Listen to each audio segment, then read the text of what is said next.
Hello and welcome back to my channel. My name is Haley with Haley Stitches and we are on day 3 of the 12 blocks of Christmas quilt along. This is a completely free quilt along that's hosted here on YouTube, and you can grab the completely free pattern that goes along with it using the link in the description of my video. The block we're going to be doing today is called the Ohio Star block. This is another true classic quilt block that is going to be a great addition to our festive quilt. And don't forget, if you want more sizes and layout options, you can purchase the full paid pattern. The pattern is 50% off through the length of the quilt along, so you can get the entire thing for just $7. So let's jump in and start sewing today's block. Here are all of my cut pieces according to the pattern, and the first step is we're going to take our 2 larger squares, the background and the fabric one, and we're going to make them into half square triangles. So we are using the 2 at a time half square triangle method, just like we've been doing in the other blocks in this quilt. So the first step is to flip our background fabric over, and we're going to draw a diagonal line. You can use whatever marking utensil you have, but I am using a disappearing ink pen just because it seems to show up a lot brighter than my friction pen or any other utensil I have. But the only thing is, if you iron on these, then they don't really come out as nice as you would want to. But because these are half square triangles and we're cutting along these lines anyways, I don't mind too much. But just keep that in mind. Make sure whatever you're using is going to either wash out or disappear.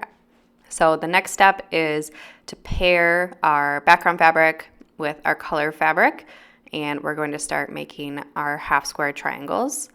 I'm pairing the fabrics right sides together, and then the next step is to sew them. So we're going to sew 1/4 inch away on each side of the marked line, and this is what our pieces will look like after they're sewn together.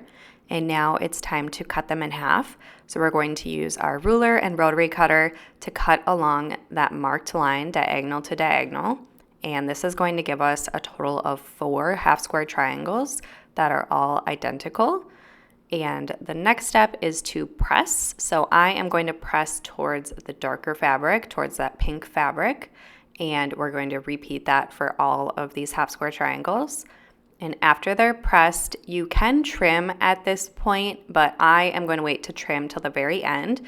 Now we are going to make hourglasses or 1/4 square triangles. So to do this, you're going to pair 2 half square triangles together, and you're going to butt them up right next to each other. And you'll just want to make sure that the fabrics are opposite one another, because that's going to give us that X pattern with the fabric, or that hourglass pattern. And pinning here can be really helpful too. We're basically repeating the half square triangle assembly process. So we're going to draw that diagonal line so that we know where we need to sew. And then we're going to sew 1/4 inch away on the top and the bottom of the line.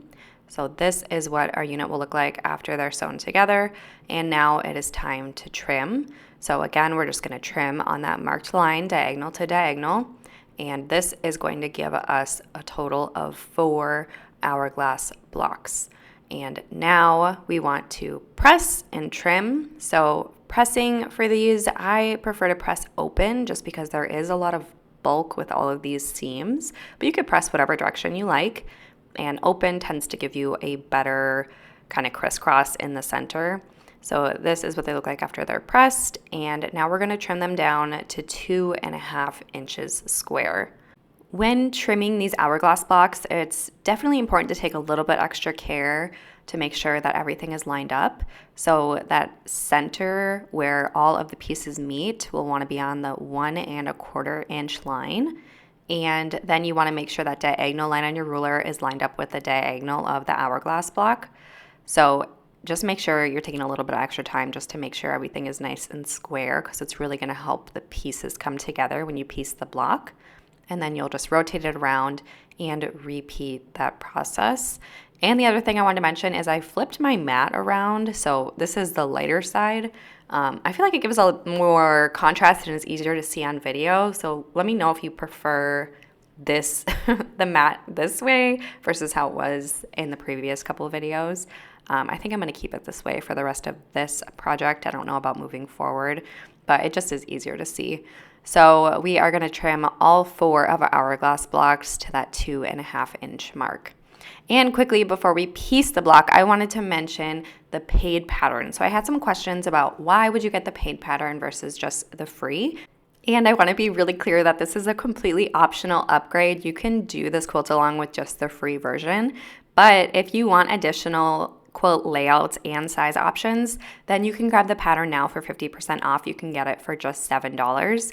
And there's 3 additional layouts, and all of the layouts come with 3 sizes. So the small throw uses 6-inch blocks, the medium throw uses 9-inch blocks, and the large throws use 12-inch blocks. So that can be really helpful, especially with these smaller like hourglass pieces. They can get a little tricky to piece with the super small pieces. So I just wanted to put that in there so you can get a better look and see what's all included. And you can click the link in the description to see everything that's included and get a closer look if you want to.